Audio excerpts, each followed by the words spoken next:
Hello दोस्तों, नमस्कार। आपका हमारे चैनल जीएस विद केडी में बहुत बहुत स्वागत है। आशा करता हूँ आप लोग स्वस्थ होंगे, मस्त होंगे, ज़बरदस्त होंगे। दोस्तों, हम लोग आज के इस वीडियो में जीव विज्ञान के अंतर्गत कोशिका पर बनने वाले कुछ महत्वपूर्ण प्रश्नों के बारे में अध्ययन करेंगे। ये प्रश्न बहुत ही इम्पोर्टेंट है दोस्तों, जो आप लोगों को किसी न किसी एग्ज़ाम में ज़रूर देखने के लिए मिलेंगे।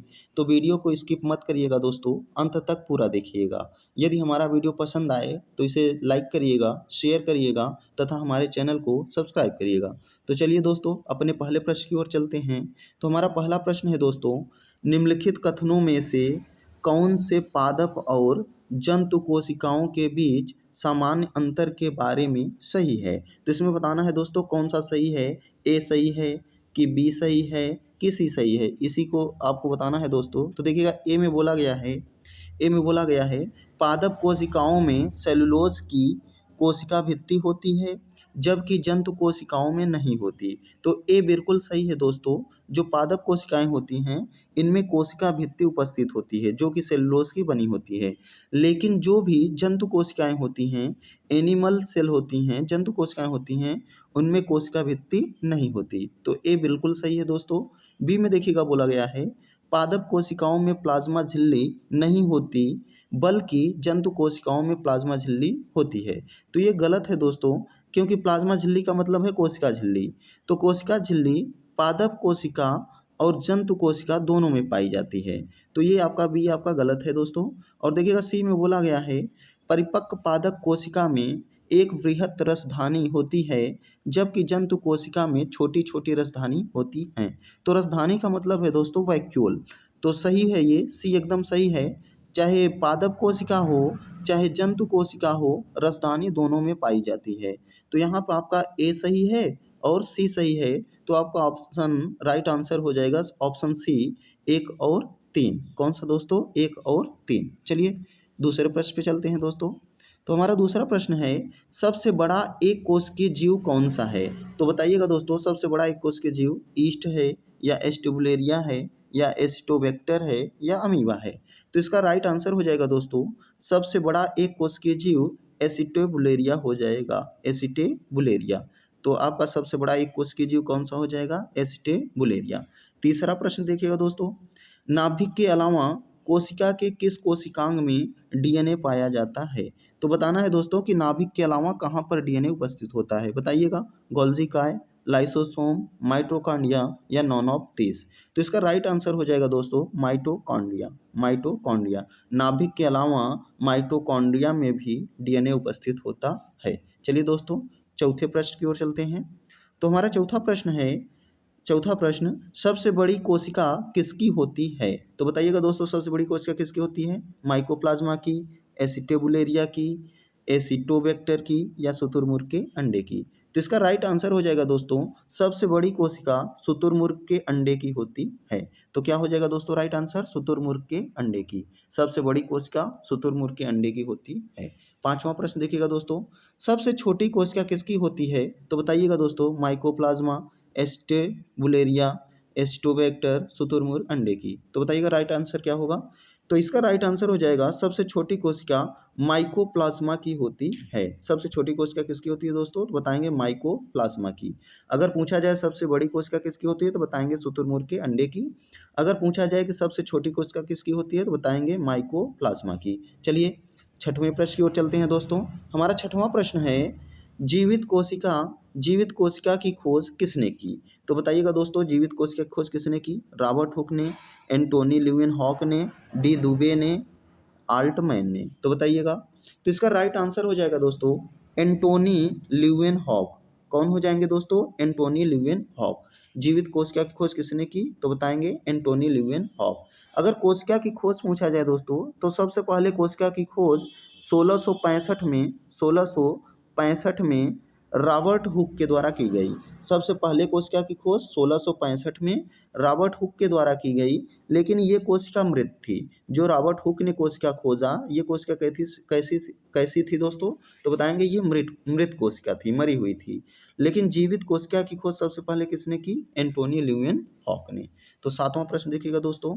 सातवां है, मनुष्य में सबसे छोटी कोशिका होती है। तो बताएंगे कि मनुष्य में किसकी कोशिका सबसे छोटी होती है, अंडाणु की, शुक्राणु की, तंत्रिका तंत्र की या अमीबा की।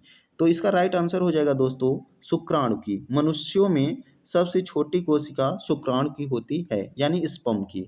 सबसे बड़ी अगर पूछा गया होता तो मनुष्यों में सबसे बड़ी कोशिका अंडाणु यानी ओवम की होती है और सबसे छोटी कोशिका शुक्राणु यानी स्पर्म की होती है। आठवां प्रश्न देखिएगा दोस्तों, कौन सा कोशिकांग केवल पादपों में पाया जाता है, यानी ऐसा कौन सा कोशिकांग है जो केवल पादपों में यानी प्लांट सेल में पाया जाता है। तो बताइएगा दोस्तों, कोशिका झिल्ली, माइटोकॉन्ड्रिया, कोशिका भित्ति या केंद्रक। तो इसका राइट आंसर हो जाएगा दोस्तों केवल पादप में पाया जाने वाला कोशिकांग कोशिका भित्ति होता है। कौन होता है दोस्तों, कोशिका भित्ति। ये केवल प्लांट सेल में पाया जाता है। बाकी माइटोकॉन्ड्रिया प्लांट सेल और एनिमल सेल दोनों में पाया जाता है। केंद्रक प्लांट सेल और एनिमल सेल दोनों में पाया जाता है। कोशिका झिल्ली प्लांट सेल और एनिमल सेल दोनों में पाया जाता है। लेकिन कोशिका भित्ति यानी सेल वाल्व केवल और केवल पादप कोशिका यानी प्लांट सेल में पाया जाता है। चलिए 9वें प्रश्न की ओर चलते हैं दोस्तों।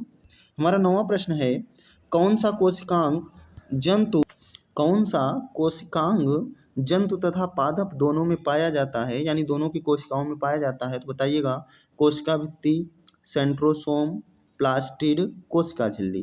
तो इसका राइट आंसर हो जाएगा दोस्तों जो पादप सेल और एनिमल सेल दोनों में पाया जाता है वो हो जाएगा कोशिका झिल्ली। कोशिका झिल्ली जो हमारी होती है, सेल मेम्ब्रेन जो होती है, ये प्लांट सेल और एनिमल सेल दोनों में पाई जाती है।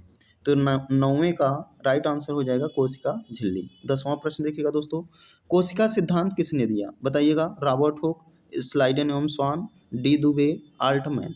तो इसका राइट आंसर हो जाएगा दोस्तों कोशिका सिद्धांत स्लाइडेन एवं स्वान के द्वारा दिया गया। कोशिका सिद्धांत किसके द्वारा, स्लाइडेन एवं स्वान के द्वारा। चलिए दोस्तों 11वें प्रश्न पर चलते हैं।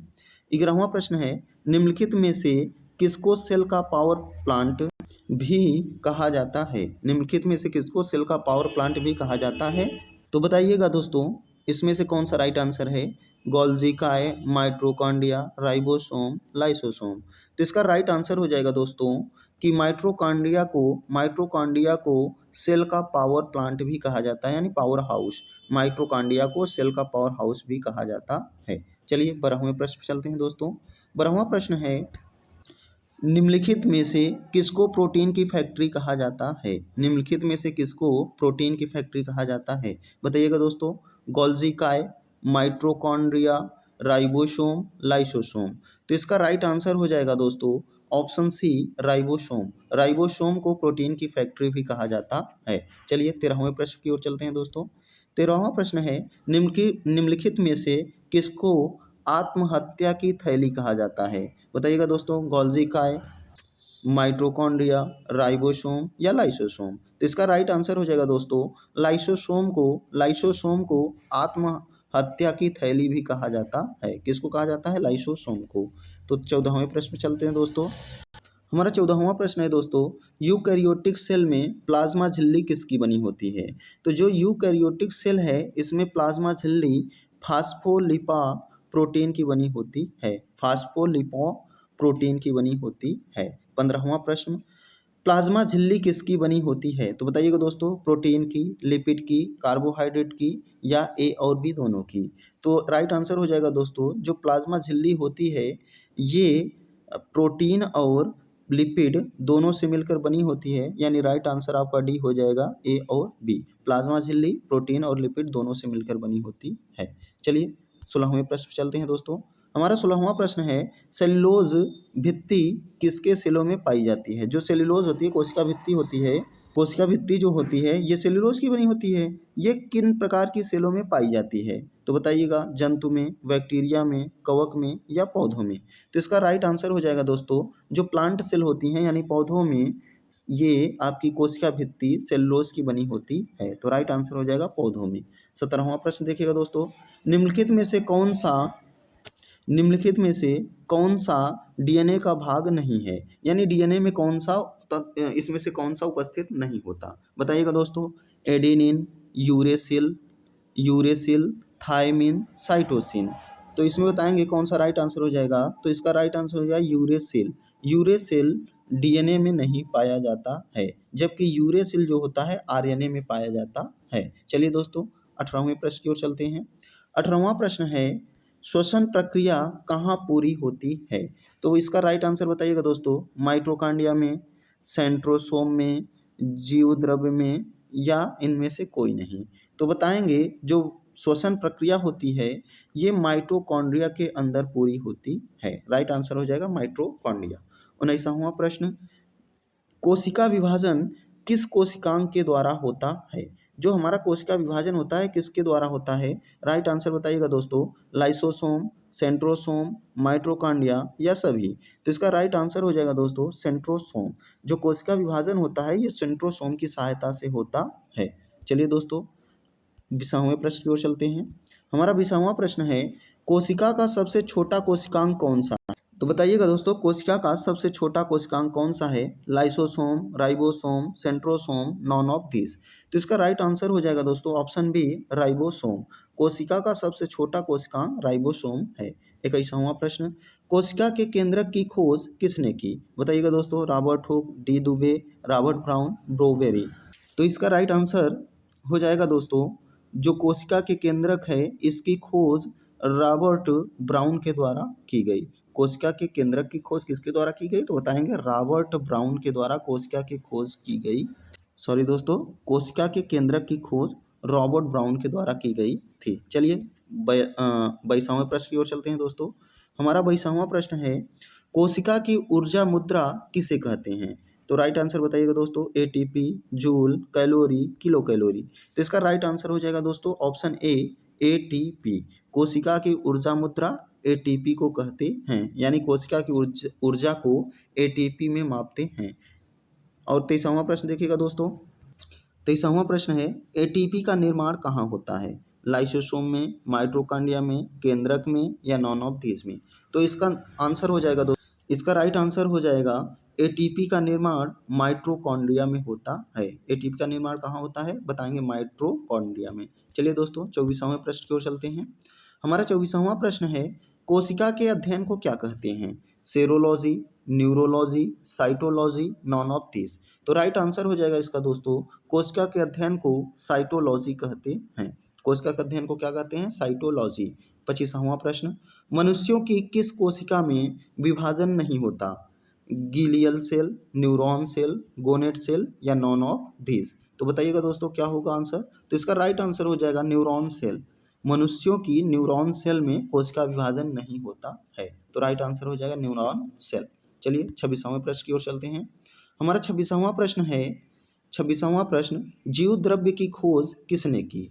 तो जीव द्रव्य की अगर खोज की बात की जाए दोस्तों तो बताइएगा राइट आंसर पुरकिंजे ने, जॉर्ज यूले ने, रॉबर्ट हुक ने या बोबेरी ने?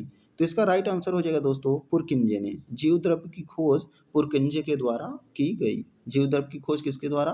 पुरकिंजे के द्वारा की गई। तो अगर जीव द्रव्य की बात करें क्या है दोस्तों तो एक होता है कोशिका द्रव्य और एक होता है केंद्रक द्रव्य। जब कोशिका द्रव्य और केंद्रक द्रव्य को एक साथ मिलाकर अध्ययन करें तो वही जीव द्रव्य कहलाता है जो पुरकिंजे के द्वारा खोजा गया। 27वां प्रश्न देखिएगा दोस्तों पत्तियों का हरा रंग किसके कारण होता है? ल्यूकोप्लास्ट, क्लोरोप्लास्ट, क्रोमोप्लास्ट या नॉन ऑफ दिस? तो इसका राइट आंसर हो जाएगा दोस्तों क्लोरोप्लास्ट। पत्तियों का हरा रंग क्लोरोप्लास्ट के कारण होता है। चलिए 28वें प्रश्न की ओर चलते हैं दोस्तों। हमारा 28वां प्रश्न है यूकैरियोटिक कोशिका में डीएनए किसका बना होता है?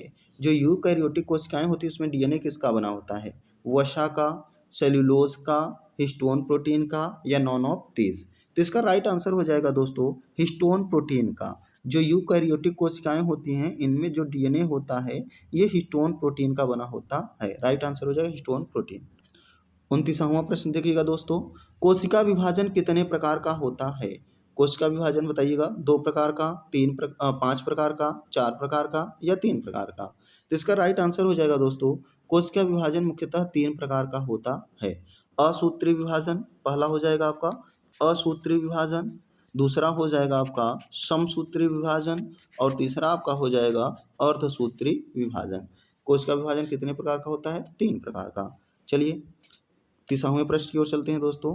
हमारा 30वां प्रश्न है समसूत्रीय विभाजन किस में होता है? तो बताइएगा दोस्तों राइट आंसर, गोनेट सेल में, सोमेट सेल में, न्यूरॉन सेल में या बीटा सेल में।